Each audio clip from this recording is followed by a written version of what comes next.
Hola niños del sexto año del Colegio San Carlos de Aragón.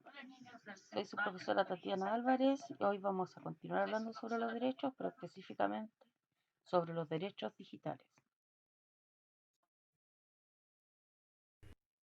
Nuestro objetivo de la clase de hoy va a ser comprender la importancia de respetar los derechos y a su vez cumplir los deberes en el mundo digital, el cual ustedes manejan bastante bien.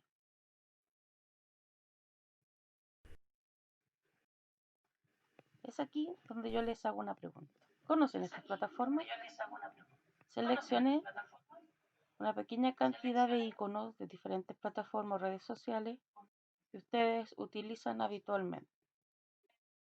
Mentalmente, quiero que ustedes las vayan nombrando y sin duda me quedé con las más conocidas, sin embargo estoy segura que ustedes manejan muchas más. ¿Por qué seleccioné estas imágenes? ¿Por qué están sin nombre? Pues solo para que ustedes las reconozcan, para que nos hagamos un pequeño análisis y nos demos cuenta de qué tan internalizadas tenemos el uso de estas plataformas en nuestro día a día. Y por lo tanto, ¿por qué se hace necesario hablar de derechos digitales con este nuevo contexto? Que no es el mismo de cuando se crearon los derechos del hombre, que no es el mismo de cuando se crea la Declaración de los Derechos del Niño, y que sin embargo es necesario ir adaptando los derechos hacia la nueva realidad que va tomando el mundo, y sin duda las herramientas tecnológicas es una herramienta que abre un mundo súper amplio en el cual tenemos que ir creando conciencia sobre el uso de ellas.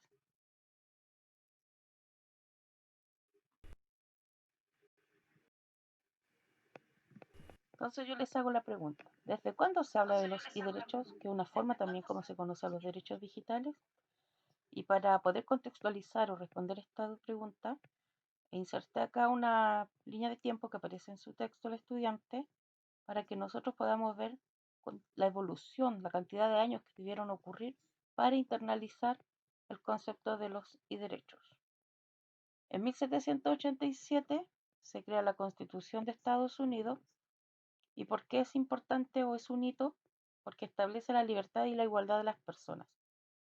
Es la primera vez que se empieza a hablar de estos conceptos, libertad e igualdad, dentro del periodo de la Ilustración Europea. En el año 1789 ocurre un hecho muy importante como es la Revolución Francesa, con la cual se declaran los derechos del hombre y del ciudadano. Esta reconoce algunos derechos como la libertad de opinión y la libertad de expresión. 2 años después, la escritora francesa Olympia de Gouges redactó la Declaración de los Derechos de la Mujer y de la Ciudadanía. Ella hace esta declaración, o redacta, perdón, esta declaración, apelando a la igualdad que debe existir entre hombres y mujeres. Es un tema que no se había abordado anteriormente.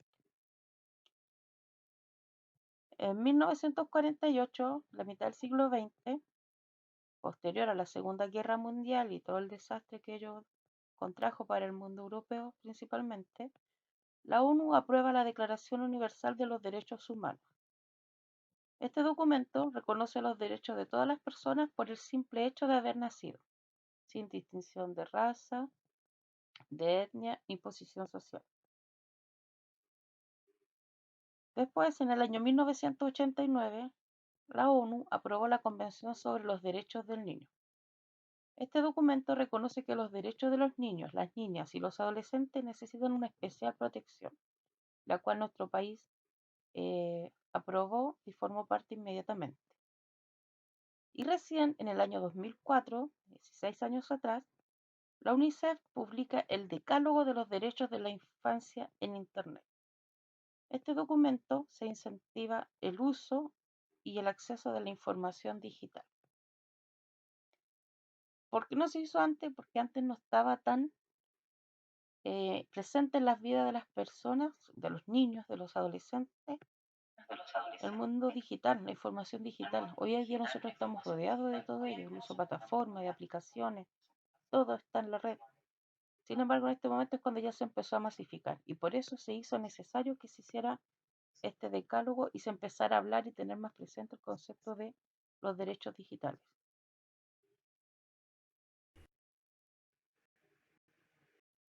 Y es así como pasamos a conocer el decálogo de los derechos de las niñas y los niños de la UNICEF. Se llama decálogo porque son 10. El número 1 corresponde al derecho a la información sin discriminación, que todos deben tener acceso a la información que nos puede otorgar las redes.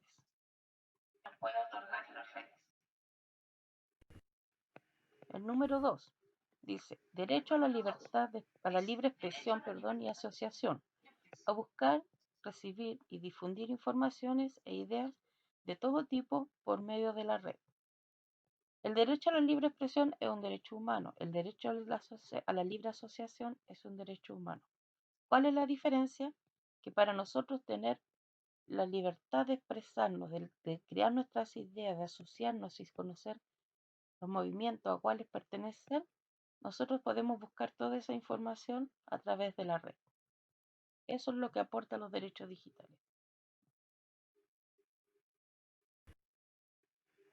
El número 3 dice, derecho de los niños y niñas a ser consultados y a dar su opinión cuando se apliquen leyes o normas a Internet que les afecten.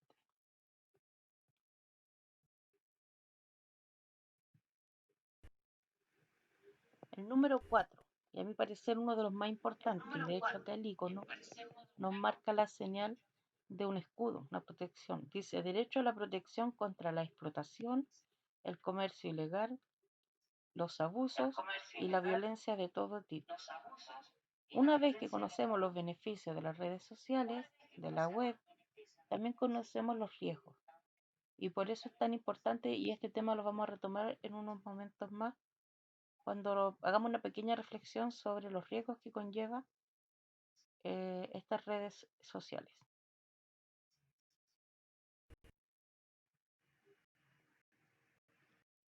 Número 5. Derecho al desarrollo personal y a la educación, y a todas las oportunidades que las nuevas tecnologías puedan aportar para mejorar su formación. Este derecho es muy importante. Nosotros como profesores generalmente lo potenciamos bastante. Que ustedes busquen, disponen mucha información, niños, de forma interactiva, digital, que es más entretenida para ustedes. Sin embargo, a veces no le dan un uso adecuado. Siempre está ese incentivo. Utilicen las herramientas que disponen, que antes no se disponían, y utilícenlas a su favor. ¿Para qué? Para desarrollarse aún más, utilizarlo dentro de la educación y se van a dar cuenta que es una forma de aprender mucho más fácil y que le amplía sus conocimientos enormemente.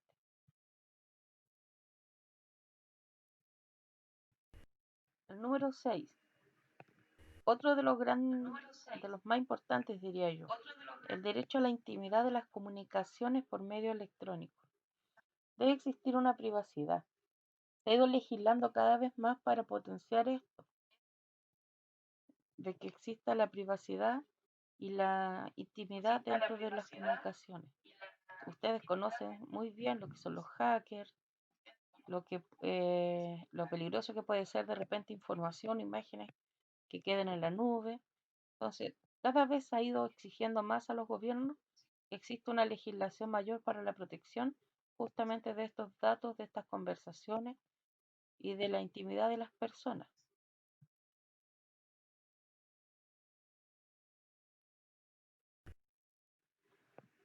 El séptimo, derecho al esparcimiento, al ocio, a la diversión y al juego. A mi parecer, y sean bien autocríticos en este sentido, este es el derecho que más utilizan ustedes, el que más defienden, al esparcimiento, al ocio, a la diversión y al juego.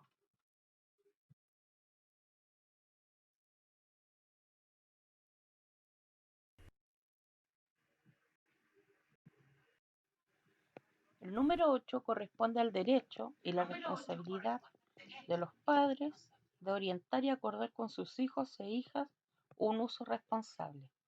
Si bien puede que a ustedes niños a veces no les guste mucho esto, sientan que no les invaden su intimidad, su privacidad, al estar sus papás pendientes de sus redes sociales o el uso que les den a las aplicaciones, Sin embargo, si existe previamente una orientación sobre los riesgos que existen, el uso que ustedes le deben dar, y ustedes acuerdan con ellos ciertos compromisos, como no interactuar con personas que no conocen, no realizar prácticas riesgosas para su integridad, eso es darle un uso responsable.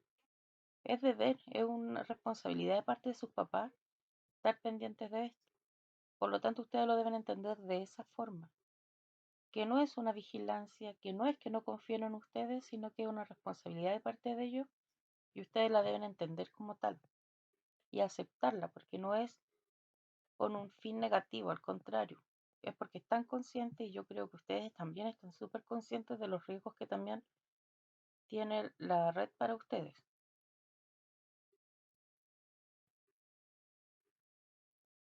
El 9 corresponde al derecho a que los países cooperen para facilitar el acceso a la tecnología de las personas.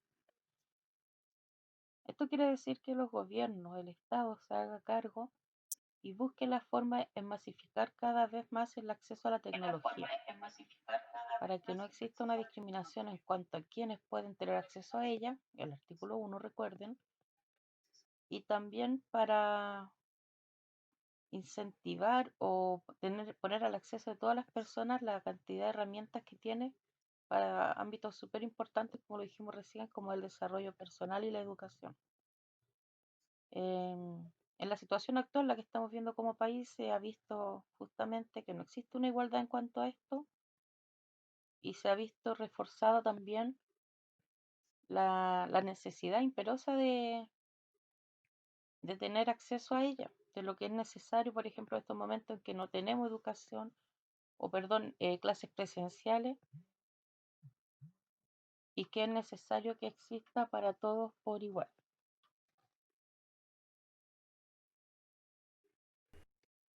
Y finalmente el número 10, que es el derecho a beneficiarse y a utilizar en su favor las nuevas tecnologías, de acuerdo a los requerimientos que ustedes tengan en determinado momento. Bien, niños, ahora que conocimos el decálogo de los derechos o los derechos digitales, tenemos que recordar, todo derecho conlleva un deber, van de la mano. Por ello es importante ser cuidadoso y responsable con el uso de las redes sociales, así como también conocer los riesgos que trae consigo. En este caso, más que profundizar cuáles son los riesgos que ustedes los conocen, lo han conversado con sus familias también, es importante que ustedes también conozcan o tengan presente el derecho de los demás frente a las redes sociales, respetarlo. Ustedes saben cómo se vulnerarían estos derechos para ustedes, por lo tanto ustedes tienen el deber, la responsabilidad de no vulnerar el derecho de los demás en el uso de estas mismas redes sociales.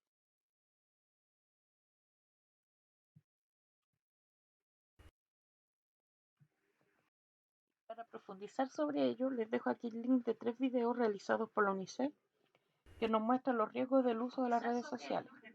Son cortitos, niños, duran un poquito más de un minuto, 2 minutos. Se llaman Piensa antes de enviar, piensa antes de compartir, piensa antes de aceptar. Lo que busca acá es mostrar los riesgos o las consecuencias que lleva consigo estas pequeñas acciones. Enviar un mensaje, recibir un mensaje o compartir mucha información a través de las redes sociales.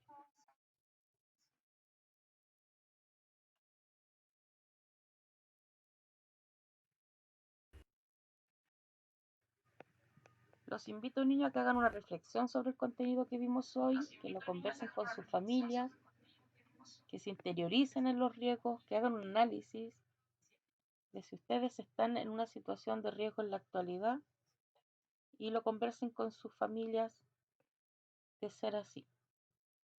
Y recuerde, ante cualquier duda, escriban un correo electrónico y en cuanto yo tome conocimiento de él, lo lea, se los voy a contestar a la brevedad. Muchas gracias, niños, nos vemos.